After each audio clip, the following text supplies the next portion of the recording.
시간 하나님의 말씀은 누가복음 18장 1절에서 8절입니다. 주보와는 달리 누가복음 18장 1절에서 8절 말씀을 보도록 하겠습니다. 신약성경 125페이지에 있습니다. 누가복음 18장 1절에서 8절까지 말씀 우리 교독해서 읽고 마지막 8절 말씀은 함께 읽어보도록 하겠습니다. 제가 1절 말씀을 먼저 읽겠습니다.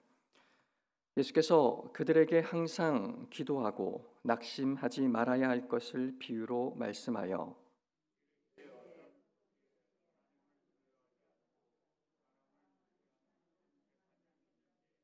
그 도시에 한 과부가 있어 자주 그에게 가서 내 원수에 대한 나의 원한을 풀어주소서 하되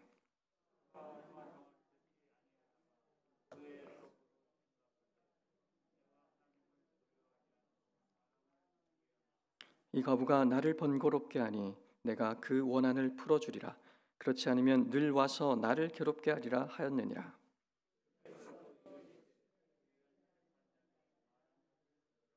하물며 하나님께서 그 밤낮 부르짖는 택하신 자들의 원한을 풀어주지 아니하시겠느냐? 그들에게 오래 참으시겠느냐? 내가 너희에게 이르노니 속히 그 원한을 풀어주시리라. 그러나 인자가 올 때에 세상에서 믿음을 보겠느냐 하시니라. 아멘.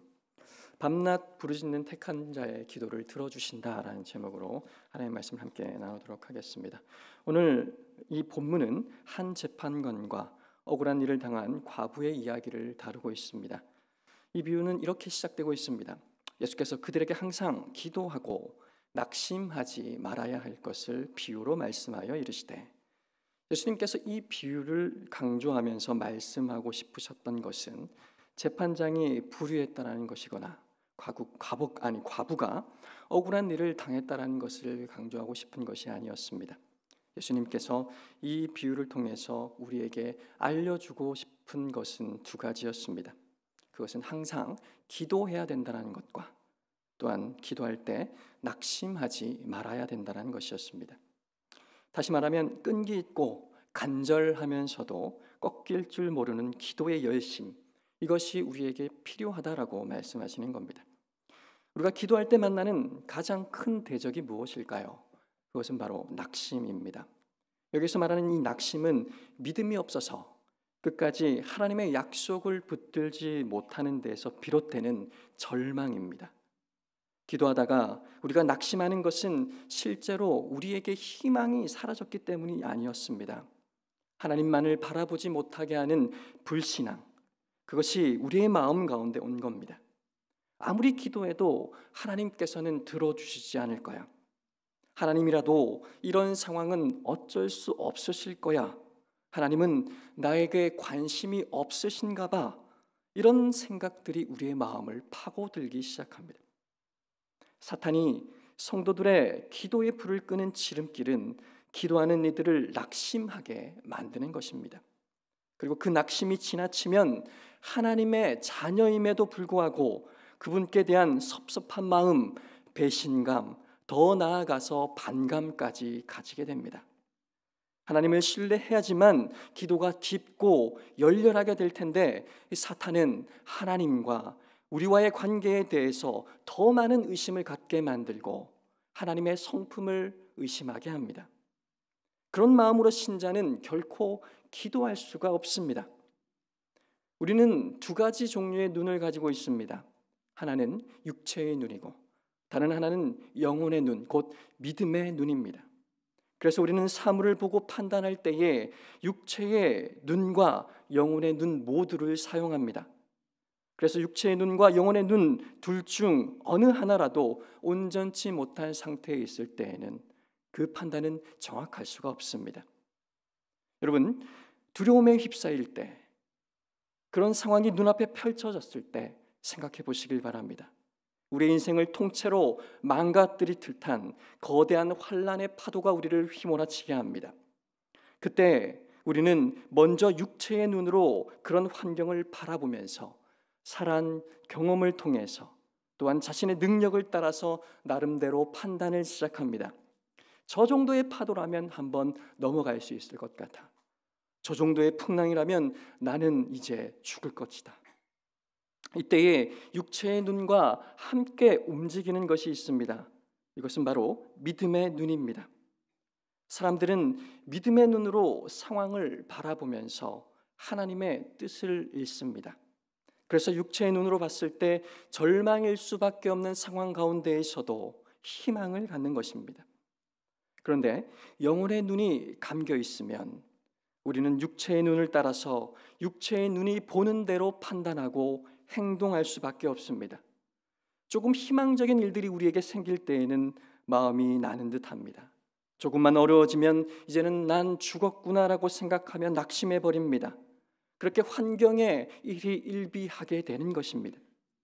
이런 마음으로는 기도를 한다라고 해도 그것은 진정한 의미에서 기도는 아닐 것입니다. 비록 자신은 기도를 하고 있다라고 해도 그것은 기도가 아닐 것입니다. 눈으로 보이는 것에 상황을 판단하고 이 판단을 근거해서 좌절하거나 슬퍼하거나 기뻐하거나 또한 낭망하기 때문입니다. 이 모든 것은 영혼의 눈이 기능을 상실했기 때문입니다. 이 상실을 틈타서 불신앙이 우리 안으로 들어오는 것입니다. 우리가 영혼의 눈을 뜨고 민감하게 살아갈 때에 육체의 눈에 보이는 대로 일희일비하지 않습니다.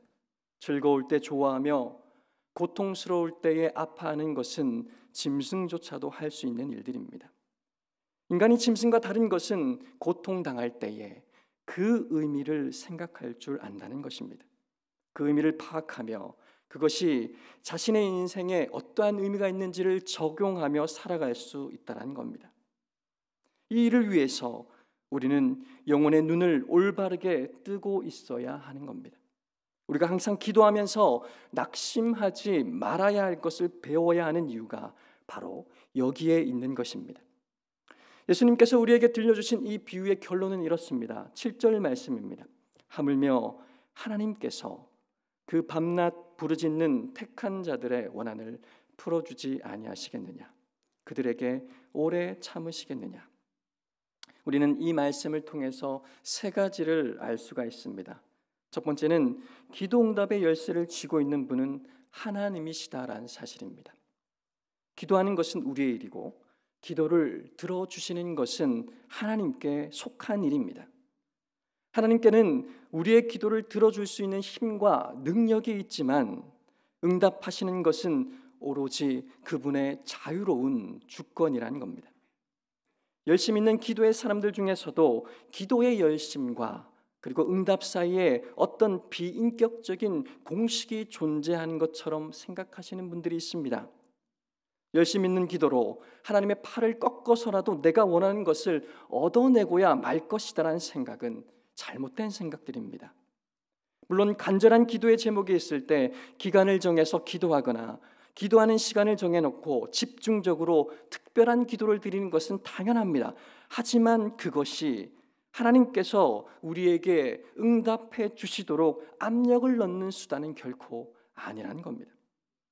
어린아이들은 가끔 부모에게 무엇을 해달라고 생떼를 쓰기도 합니다. 그때의 부모들이 100번만 생떼를 쓰면 내가 사주겠노라 규칙을 정해놓지 않습니다. 그런 부모들은 결코 없습니다. 기도 또한도 마찬가지입니다. 기도는 동전을 여러 번 넣고 잡아당기면 운이 좋아서 동전이 와르르 쏟아지는 슬롯 머신이 아닙니다. 철야기도라는 버튼을 1000번이나 누르면 특별히 기도가 응답되는 그런 것 또한도 아닙니다. 만약 하나님께서 그런 기도의 공식을 만들어 두셨다면 이것은 불교의 연불과 다를 바가 없을 겁니다. 매일 기도하기를 30일 동안 하여서 한 가지 기도가 자동으로 응답된다면 치성으로 드리는 마음으로 기도의 날수를 채워가는 사람들은 많아질 것입니다. 결혼하려는 사람들은 좋은 배우자를 만나기 위해서 작정해서 기도할 것이고, 경제적 어려움이 있는 사람들은 기대를 갖고 기도의 날짜들을 채워갈 것입니다. 또한 우리는 더 이상 죄의식에 시달리지 않아도 됩니다. 기도의 공식을 따라 기도의 날수를 채우기만 하면 죄 사함을 받을 것이기 때문입니다.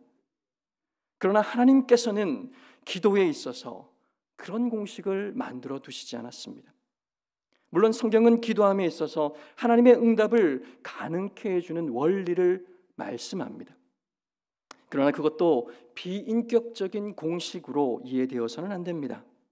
우리가 잊지 말아야 될 것은 기도는 하나님과 우리 사이의 인격적인 관계를 기초로 하는 대화이며 교통이란 사실입니다. 기독교의 영적인 독특성이 바로 여기에 있습니다. 우리가 죄사함이라는 확신을 누리는 것도, 사업의 위기 가운데에서 해결의 길을 열어주는 은혜를 경험하는 것도, 좋은 배우자를 만나는 것도 기도를 통해서 이루어질 수 있습니다. 어떤 것은 한 번 기도했는데도 하나님께서 이루어 주십니다. 그러나 어떤 것은 10년, 20년을 기도해도 이루어 주지 않습니다. 심지어 일평생 기도해도 이루어 주시지 않는 것들이 있습니다. 어떤 일들은 죽으면서도 기도했는데 왜 이해가 되지 않는지 모르는 채로 죽는 경우들도 있습니다. 이때 우리에게 필요한 것은 기도를 들으시는 하나님과의 인격적인 관계를 의존하는 것입니다. 자신이 원하는 기도의 응답은 얻지 못했지만 기도할 때 경험한 하나님의 성품을 굳게 붙잡고 있다면 그 영혼은 결코 위험하지 않습니다. 그래서 우리는 기도의 응답을 받기 위한 연구에 집중하는 것이 아니라 기도를 들으시는 하나님의 성품에 대해서 잘 배워야 됩니다. 그리스도인들은 하나님을 아는 만큼 기도할 수 있기 때문입니다. 기도가 하나님을 아는 것보다 못할 수는 있지만 그것을 결코 능가할 수는 없기 때문입니다.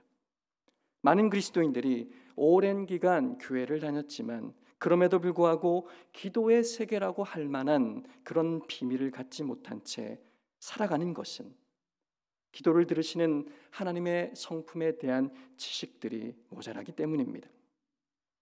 기도 응답의 주권이 하나님께 있다, 이것을 당연한 사실로 상기할 때 우리에게 다가오는 폭풍과 같은 질문들이 있습니다. 나는 내 인생에 대한 하나님의 주권을 기쁨으로 인정하는가입니다. 열심히 기도하다가 낙심하는 사람들은 이렇게 말씀합니다. 이토록 기도했는데 하나님께서 들어주시지 않았다. 여러분, 기도하면서 왜 낙심하게 될까요? 기도하면서 만나는 하나님에 대한 경험으로 우리의 마음이 뜨거워지기보다는 하나님을 의심하며 기도 응답에 안달하는 것은 과연 무엇 때문이겠습니까? 그것은 우리가 기도에 응답하시는 하나님, 우리를 사랑하시는 아버지께 집중하는 것뿐이 아니라 기도를 통해서 또한 그 기도에만 어떠한 것들을 얻어내려는 것에 훨씬 더 많이 집중하고 있기 때문은 아니겠습니까? 그렇게 기도했는데 하나님께서 안 들어주시다니, 이렇게 생각하며 낙심하는 것은 이미 그의 기도와 신앙에 어떠한 것에 문제가 생긴 것이라고 볼 수 있는 것입니다. 자신이 원하는 방식대로 응답해 주셔야지 하나님을 찬송할 수 있다는 자기중심적인 생각이 그를 지배하고 있기 때문에 기도하다 좌절하게 되는 것입니다. 우리는 자신의 판단을 생각보다 상당히 신뢰합니다. 그렇게 하나님께서 우리가 기대하는 결과대로 응답해 주시는 것이 최선의 응답이다라고 생각합니다. 그러나 어떤 때에는 우리가 기대하지 않는 방향으로 응답이 되지 않는 경우들도 있습니다. 그때 그 결과를 우리는 받아들이지 못하고 힘겨워합니다. 그러나 만약 기도하는 우리의 초점이 하나님께 맞추어져 있다면 우리의 기도하는 다른 그 응답이 최선이라는 사실을 받아들일 수 있습니다. 나는 알지 못하지만 하나님께서는 내 인생을 선한 방향으로 이끌어 가실 것이다라고 확신하기 때문입니다. 이런 인격적인 관계에 기초한 열렬하고도 지속적이며 깊은 기도는 무엇이 최선의 응답인지, 우리와 하나님의 관계가 어떠한 것인지를 더욱더 깊이 있게 알아가게 만듭니다. 우리가 최선을 다해 기도하지만 하나님께서 결정하십니다. 우리가 기도를 배우기에 앞서서 우리의 삶을 하나님께 처분하며 하나님께 맡기며 의탁하는 이런 과정이 필요한 것도 바로 여기에 있는 것입니다. 우리가 여기에서 추론할 수 있는 것은 기도는 삶을 위한 것이다라는 사실입니다. 우리의 입장에서 보면 기도는 우리의 뜻을 하나님께 관철시키는 수단이지만 하나님의 입장에서 보면 우리의 기도는 하나님께서 우리 안에 당신의 뜻을 이루어 가시는 방법인 것입니다. 그 과정에서 어떤 사람은 병고침을 받기도 하고 어떤 사람들은 특별한 고통으로부터 벗어나기도 합니다. 또 죄 가운데 있어 곤고하게 된 사람들은 죄의 용서를 특별히 받기도 합니다. 기도의 응답을 통해서 우리는 우리의 계획이 아니라 하나님께서 계획하신 바를 이루게 되는 것입니다. 우리가 기도의 응답을 통해서 구현하고자 하는 것은 우리가 세운 목표대로 승승장구하는 삶이 아니라 하나님을 기쁘시게 하는 삶이다라는 사실입니다. 그래서 하나님께서 우리에게 끈기 있는 기도를 요구하시는 것은 인색해서가 결코 아닙니다. 끈기로 이어지는 간절한 기도를 통해서 우리가 변화되시기를 간절히 바라고 기대하시기 때문입니다. 하나님께서는 우리의 고통스러운 환경만을 문제로 여기시지 않고 우리의 망가진 부분을 근본적으로 고치심으로 아름다운 건축을 이루어가는 일에 기도를 사용하십니다. 그래서 우리는 우리의 필요 때문에 기도하지만 기도하는 과정을 통해서 하나님의 사람으로 변화되는 것입니다. 그러므로 한 사람의 성품이 아무리 좋아 보인다 할지라도 그것이 기도를 통해서 형성된 것이 아니라고 한다면 모두 가짜 보석과 같습니다. 기도의 사람이었던 앤드루 머리라는 아주 유명한 신학자가 있습니다. 훗날 그를 기억하는 어떤 이의 경험담을 후일담을 들려드리겠습니다. 존경하는 마음으로 조용히 방 안에 들어서자 왜소한 체구의 영적 거인이 무릎 위에 손을 포개고 앉아 우리를 기다리고 있었다. 그는 얼굴에 광채를 띠고 우리 모두에게 다정한 미소를 보냈다. 그리고 우리가 감히 침범 못할 명상적인 분위기에 잠겨 있었다. 우리가 모두 모이자 머리 박사는 조용히 말했다. 기도합시다. 그 기도의 축복은 지속되고 있었다. 그를 만나기 전에 우리 모두는 그를 남아프리카의 가장 사랑받는 설교자일 뿐만 아니라 세계적 명성의 종교 조술가로 알고 있었다. 그러나 그 기도가 끝나자 하나님의 사람 앞에 우리가 서 있다라는 것을 알게 되었다. 하나님을 바로 알고 그분과의 관계를 즐거워하는 가운데에 드려지는 기도를 한번 생각해 보시기 바랍니다. 기도를 통해서 하나님의 성품을 경험하고 나면 우리의 마음에는 하나님을 닮고 싶어하는 소원들이 가득 차게 됩니다. 그리고 그 소원은 우리로 하여금 예수 그리스도를 닮게 만듭니다. 왜냐하면 예수께서 보여주신 삶이 바로 하나님의 성품이기 때문입니다. 그때 죄와 교만에 가득 차서 제 멋대로 살아가던 우리 안에 천박한 성품들은 깨뜨려지고 부서질 것입니다. 기도를 통해 하나님만을 바라보는 과정을 통해 우리는 어느덧 하나님께서 잘 빚으실 수 있는 한 덩어리의 진흙처럼 부드럽게 준비된 자신을 볼 수가 있게 되는 겁니다. 우리가 기도하기 전에는 상황이 문제라고 생각했습니다. 심지어는 자신의 뜻을 헤아려 주시지 않는 하나님이 문제다라고도 생각을 했습니다. 그러나 기도의 응답의 주권을 지닌 하나님만을 간절히 바라보다 망가진 자신과 하나님과의 관계가 문제라는 사실을 깨닫게 됩니다. 그래서 전에는 상황이 자신을 고통스럽게 하였는데 이제는 그 상황 앞에서 이렇게 반응할 수밖에 없는 변화되지 않는 자신의 존재 자체가 아픔이 됩니다. 그리하여 하나님의 온전한 성품을 더욱더 사모하게 되고 그분을 닮고자 하는 강한 소원을 갖게 됩니다. 그러한 거룩한 소원은 우리를 경건한 인격과 거룩한 삶으로 인도합니다. 우리는 모든 인생사를 피상적으로 생각합니다. 경제적인 위기 앞에서는 경제적인 불황이 끝나면 아무 걱정이 없을 것만 같고 사람들의 관계에서 어려움이 있으면 그 관계만 해결되면 모든 것이 잘 될 것만 같습니다. 일할 곳이 없어서 근심이 가득한 사람은 일자리만 생기면 모든 것이 다 좋아질 것 같습니다. 배우자를 위해 기도하는 사람은 좋은 사람을 만나서 결혼만 하면 행복해질 것 같습니다. 그러나 본질적인 개선을 기대하지 않는 오늘날의 그리스도인들의 이런 태도는 우리가 영적으로 얼마나 무감각한 상태에 있는지를 보여줍니다. 더 정확하게 말하면 형식적 신앙이 유행하고 있는 이 시대의 관심사가 얼마나 육신적이고 물질적인 것들에 국한되어 있는지를 보여주는 것입니다. 두 번째로, 기도는 하나님의 자녀만이 할 수 있다는 사실입니다. 우리는 이런 교훈을 택하신 자들이라는 표현에서 살펴볼 수가 있습니다. 성경에서 어떤 사람들을 택했다라고 표현할 때 그 뜻은 모두가 다 똑같지 않습니다. 어떤 사람들은 그저 하나님께서 당신의 계획을 위해서 이루시는 도구로서 사용이 됩니다.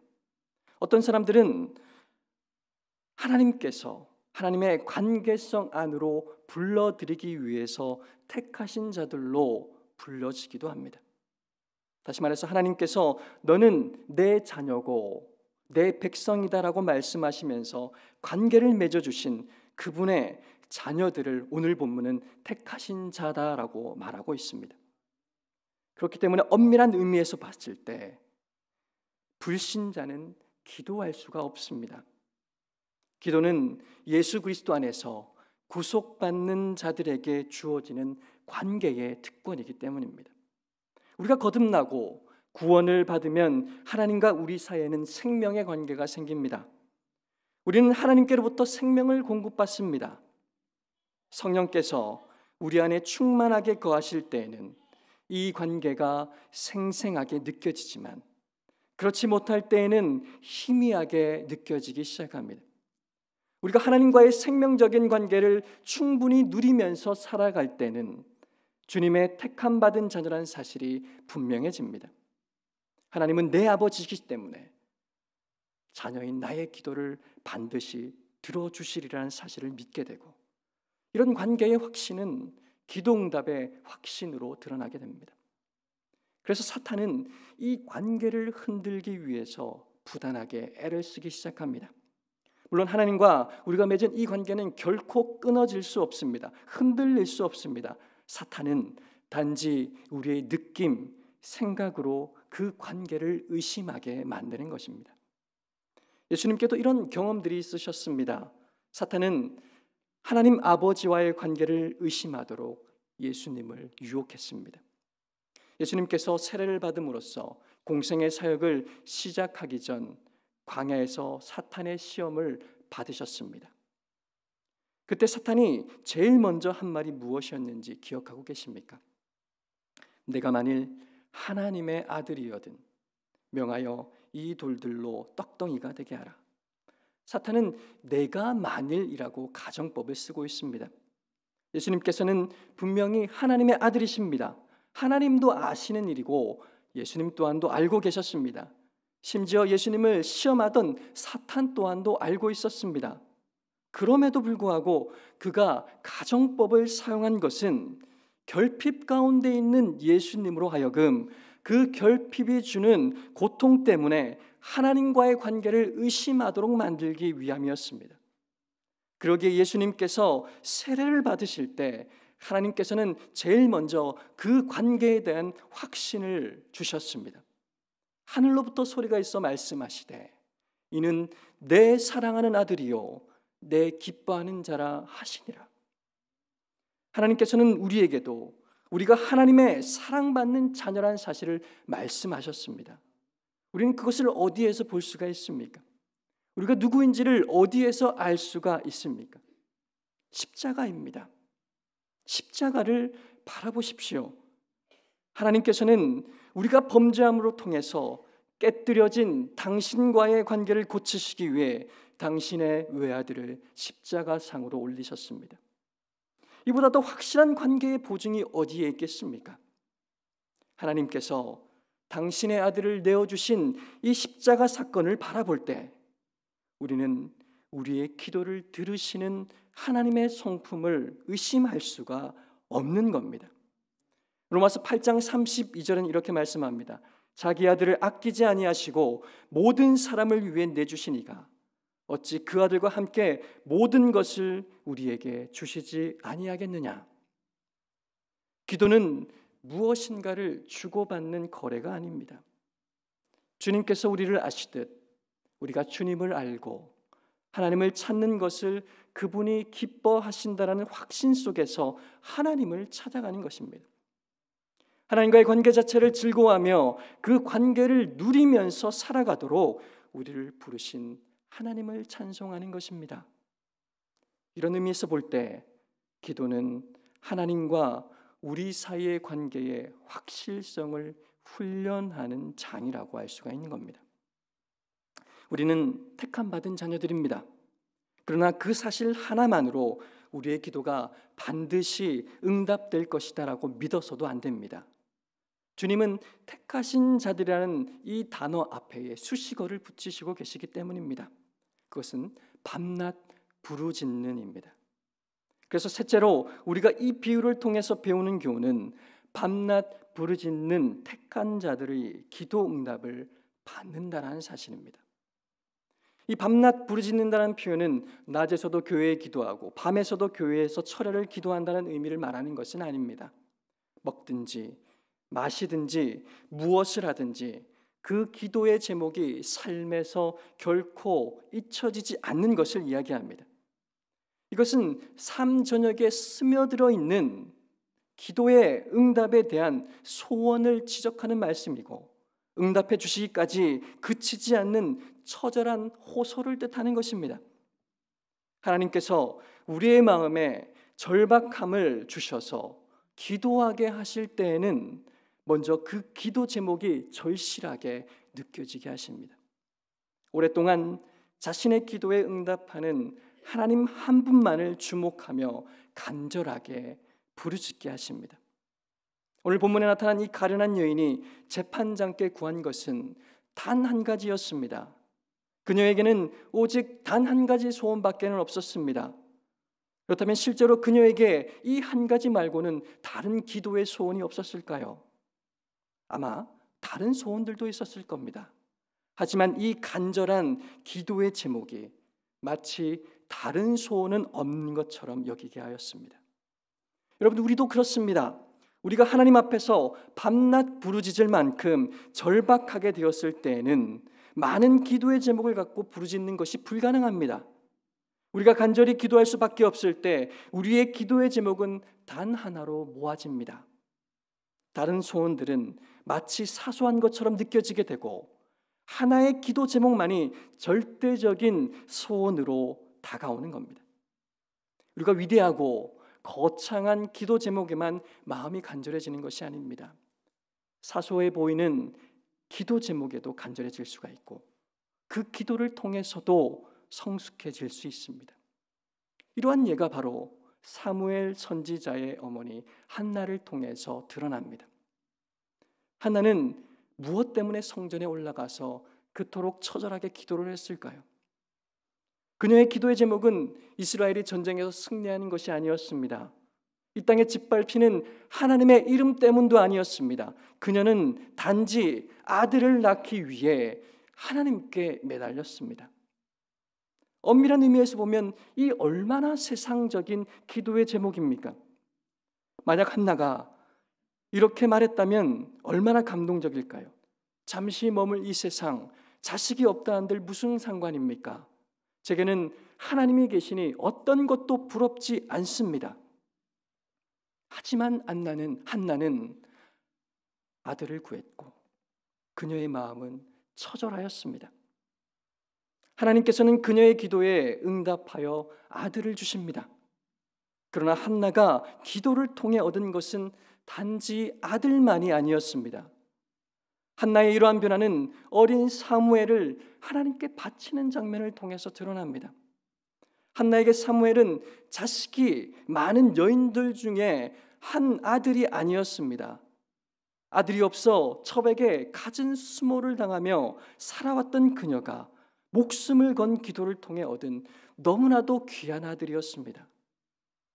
그 아들을 향한 한나의 사랑은 얼마나 애절했을까요? 그런데 그렇게 몸부림치며 기도하던 시간에 그녀가 새 사람이 되지 않았다면 어찌 그 아들을 하나님께 바칠 수가 있었을까요? 그러나 생사간에 하나님 앞에 매달리는 그 기도의 과정을 통해서 한나는 변화되었습니다. 단지 아들을 낳고 싶다는 이 기도 제목 하나에 목숨을 걸고 기도하자 하나님께서는 그녀의 전부가 되어주셨습니다. 그녀가 처음부터 고상한 기도의 제목을 가진 것이 아니지 않습니까? 평범한 수준의 기도의 제목이었습니다. 그러나 그녀는 거기에 자신의 생명을 겁니다. 수준 낮은 기도 제목에 목숨을 겁니다. 그것 때문에 한나는 불행해졌을까요? 하나님께서 그녀의 기도에 귀를 덜 기울이셨습니까? 그렇지 않았습니다. 오히려 아들을 낳게 해달라는 그 기도를 통해 그녀는 믿음의 사람으로 성경에서 기록되고 있습니다. 사람들이 기도를 많이 해도 하나님께로부터 인격적인 영향을 거의 받지 못하는 것들이 이 세상에는 너무나도 많습니다. 왜 그럴까요? 그것은 그 기도가 하나님께만 집중된 열렬하고 깊은 기도가 아니기 때문입니다. 뒤로 물러설 수 없는 의지를 가지고 하나님께 매달리는 집중력과 진지함과 열심들이 사그러들었기 때문입니다. 그러나 만일 우리가 절박하게 하나님의 얼굴을 구하며 매달린다면 그 기도 시간을 통해서 하나님께서는 더 큰 일들을 이루어 가실 것입니다. 그것은 바로 우리 자신을 바꾸시는 것입니다. 하지만 너무나도 많은 분들이 간절히 기도하지도 않고 그냥 아무렇게나 살아가십니다.